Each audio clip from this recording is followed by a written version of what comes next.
아간의 범죄, 아간의 범죄라는 제목으로 말씀을 상고합니다. 여리고 성을 정복을 했는데 이제 그 다음 성인 이제 아이라고 하는 성이, 조그마한 성이 그 위에 있었어요. 여리고는 지대가 낮은 데 반해서 이제 그 아이성은 지대가 높아요. 해발 800m라고 그랬으니까 여리고는 또 해발이 몇백 미터 낮은 데 비해서 아이성은 많이 올라가는 거죠. 그래서 일부러 작은 성이지만 높은 곳을 이제 그 다음 공격을 하려고 한 거는 전략적으로 이 싸움은 높은 곳에 올라가서 밑에를 내려다 봐야 이제 모든 것이 그 가늠이 되잖아요. 그래서 이 아이성이라는 높은 곳을 이제 치려고 한 거죠. 그런데 대패를 당하게 돼요. 그래서 하나님 앞에 울고불고 기도했을 때 바로 아간이라는 사람이 범죄했기 때문에 패배했다는 것을 알고 처리를 하고, 그리고 이제 새로 아이성을 또 다시 공격을 해서 아이성을 점령합니다. 그러니까 사람이 좀 잘 된다 싶으면 금방 교만해지고 금방 또 탐욕이 생기고 뭐 금방 뭔가 다 이루어질 것처럼 이렇게 생각하는데 이 모든 것을 조절하시는 분은 하나님이세요. 그래서 조금 잘 된다고 너무 또 자만하면 안 되고, 좀 안 된다고 해서 또 너무 좌절해도 안 되는데, 이스라엘 백성들은 아주 좌충우돌하는데 특기가 있어요. 뭐 금방 또 잘 되는 것 같다가 또 금방 거꾸러지고, 이렇게 너무 마음이 견고하고 실하지를 못하고 사람들이 여전히 이렇게 하나님 중심이 못 돼요. 그래서 오늘 우리가 이 아간의 범죄에 대해서 크게 깨달아야 됩니다. 세 가지가 있어요. 첫째, 2절부터 5절까지 보면 범죄의 결과를 여기 밝히고 있는데, 조금 전에 말씀드린 것처럼 한 사람의 범죄인데 사람은 아무도 몰라요. 오직 하나님만 그 범죄를 알고 계시는데 그것을 연대 책임을 물어요. 그래서 아이성은 조그마한 성이 여리고에 비하면 뭐 아무것도 아니죠. 여리고 성은 큰 성인데도 사람들이 손 하나 까딱 안 하고 하나님 무너뜨려 주셨잖아요. 하나님께서 가나안 땅을 주셨다는 증표로 첫 성을 이렇게 이기게 하신 건데, 두 번째 성은 12,000명밖에 사람이 안 사는 작은 성이에요, 여리고에 비하면.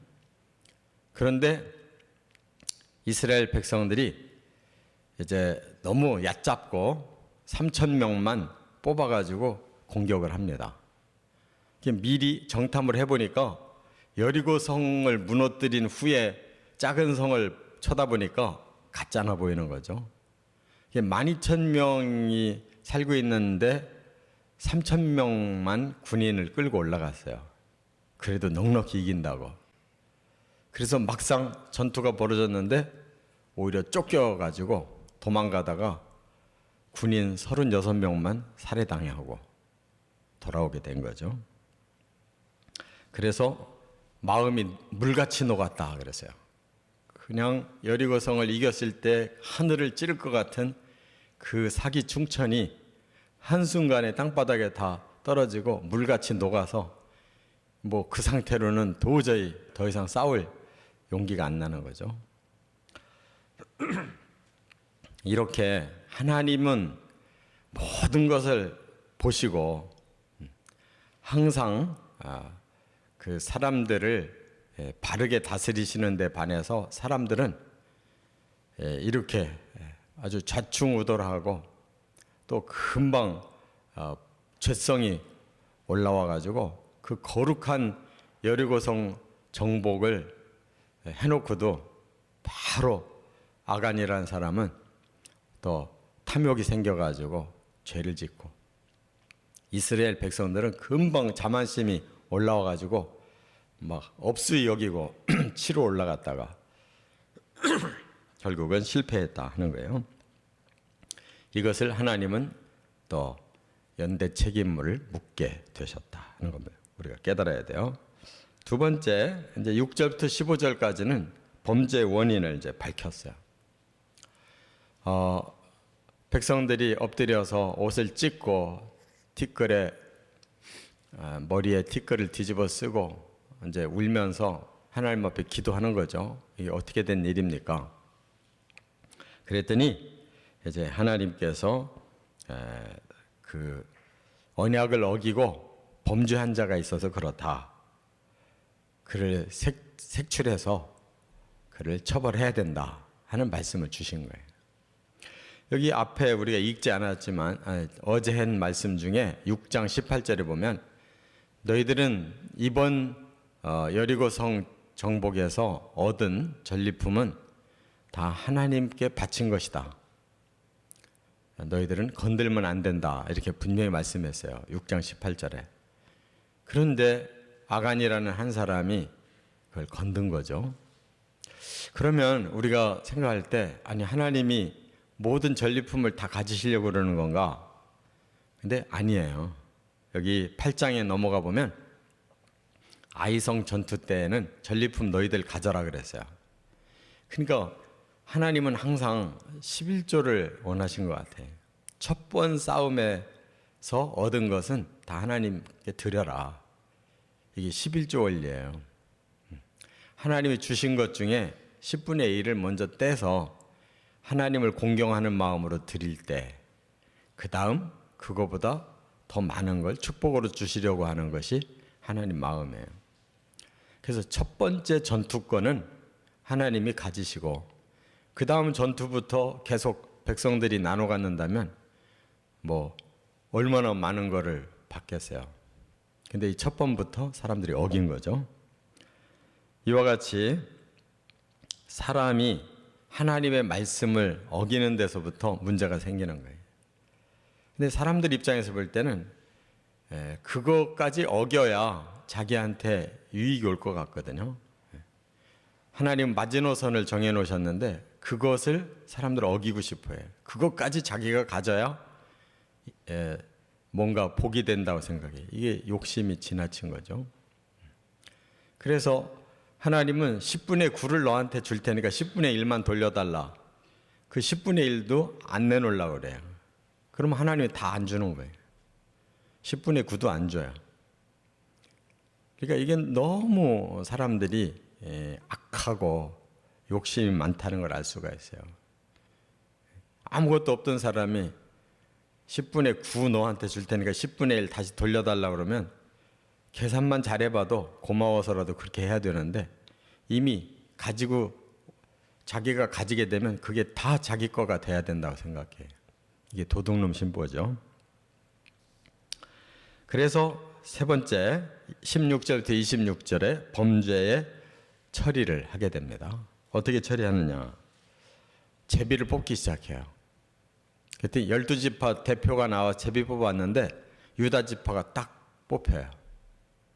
그 다음에 유다 지파 안에서 족속별로 또 뽑아 들어갔는데 세라라고 하는 족속이 뽑혀요. 세라 족속 중에 집안별로 또 대표가 나와서 뽑았는데 바로 그 삽디라는 집안이 뽑혀요. 삽디 집안에서 또 다시 대표들이 가장들이 나와서 뽑았는데 아간이 뽑혀요. 이건 하나님이 색출하는 거죠. 그래서 아간에게 자초지정을 구해라. 그랬더니 아간이 하는 말이 전투하다가 얻은 물건 이 세 가지를 훔쳤다는 거예요. 하나는 신할산의 외투가 너무 아름답고 귀해서 그걸 가졌습니다. 신할산이 어디 거냐면 그 당시에 최고의 문명 발상지 바벨론에서 나온 외투라는 거예요. 그러니까 아주 그 당시 세계 최고의 옷을 그거 발견하고 그것이 탐나서 가진 거죠. 그다음에 두 번째는 은 덩어리 200세겔짜리를 자기가 가졌다 그러는데 그게 2280g 정도가 된대요. 그러니까 2.2kg가 되는 은을 가진 거예요. 묵직하죠? 2.2kg. 은 값은 지금 현재는 아주 형편없어요. 제가 계산해 보니까 한 150만 원 정도. 150만 원 정도에 눈이 뒤집혔어요. 그 다음에 또 하나, 그 570g짜리 금덩어리를 또 하나 가진 거예요. 이거 금은 은하고 비교가 안 되게 비싸요. 그래서 이거 계산해 보니까 2,500만 원. 2,500만 원에 눈이 뒤집어졌어요. 하나님 명령이 사라져 버린 거예요. 그러니까 이거 다 해봐야 얼마 되겠어요? 몇 천만 원 안 되잖아요. 옷이 아무리 비싼들 뭐 몇 천만 원 되겠어요?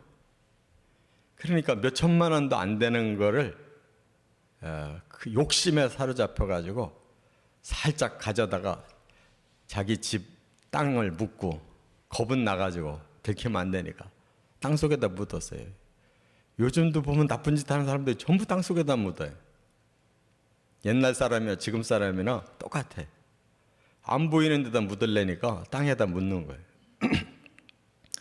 그것을 실토하는 바람에 이제 전부 파내서 아간, 가족들, 또 본래 아간의 재산 다 그냥 끌어내가지고 싹 불태워서 죽였어요. 완전히 씨를 말려버려요. 그거 왜 그래요? 하나님이 발본색원해서 그냥 모델로 보여준 거예요. 하나님 앞에 범죄의 결과가 이런 무섭다는 것을 아주 첫 번에 이렇게 보여줘요. 그래서 아간이 대표로 이 범죄를 저지르고 죽게 됨으로써 그 이스라엘의 군기를 세운 거예요. 그래서 두 번째 전투에 나갈 때 3만 명의 용사를 뽑아서 나갔대요. 그게 정상이죠. 첫 번째 전투에 3,000명 나갔다가 대패를 당했어요. 이 범죄도 범죄고 자만심도 자만심이고.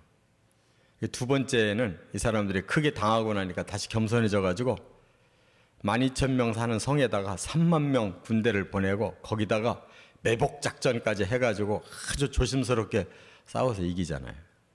이게 정상이죠. 이렇게 사람은 겸손해야 되고 하나님의 말씀을 자기 마음대로 넘나들지 말아야 되고 그래야 오히려 하나님 충분히 아시고 복을 주시는데 우리 사람들이 이렇게 하나님의 법을 자꾸 넘나들고 자기를 한껏 높여가지고 자만하기 때문에 결국은 스스로 자기를 넘어뜨린다는 거, 복을 스스로 차고 스스로 망한다는 걸 우리가 깨달아요. 이 아간의 범죄는 가나안 땅 점령의 첫 번째로 아주 중요한 케이스예요. 여기서 하나님이 완전히 이스라엘 백성들을 다잡고 출발하시는 걸 볼 수 있습니다. 우리들의 마음도 항상 깨어 근신하는 마음으로 살아가시기를 주의 이름으로 축원합니다.